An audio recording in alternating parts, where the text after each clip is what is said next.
Every common man కి ఉన్న భయం, వింటే భయం ఏంటంటే ఆ వర్డ్ ట్యాక్స్. సీతారామన్ గారు అంత భయపెట్టేస్తున్నారు. ట్యాక్స్ అనగానే పాపం కామన్ మ్యాన్ చాలా భయపడిపోతున్నారు. ఎక్కువ ఎఫెక్ట్ అవుతుంది కూడా వాళ్ళే. ఏంటండి రీసెంట్‌గా పాప్‌కార్న్‌కి 3 టైప్స్ పాప్‌కార్న్‌కి 3 వెరైటీ ఆఫ్ జీఎస్టీ ట్యాక్స్ లేంది. మరి ఘోరం కాకపోతే మనం. ఇంక బతకొద్దా మనుషులు కామన్ మ్యాన్?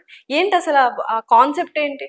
అంటే మీరు అడిగిన దాంట్లో పాప్కార్న్ గురించి ఫస్ట్ చెప్తా, తర్వాత ట్యాక్స్ గురించి వస్తాను. కరెక్ట్. పాప్కార్న్ లో ఆమె ఏముంటుందంటే ఫస్ట్ ప్లేన్ తీసుకొస్తాను, ప్లేన్ ని 5% ఛార్జ్ చేస్తాను, దీనికి మసాలా యాడ్ చేస్తే నేను 12% ఛార్జ్ చేస్తాను, క్యారమిల్ యాడ్ చేస్తే 18%, ఎందుకంటే 18 లో షుగర్ యాడ్ అయింది అంటుంది.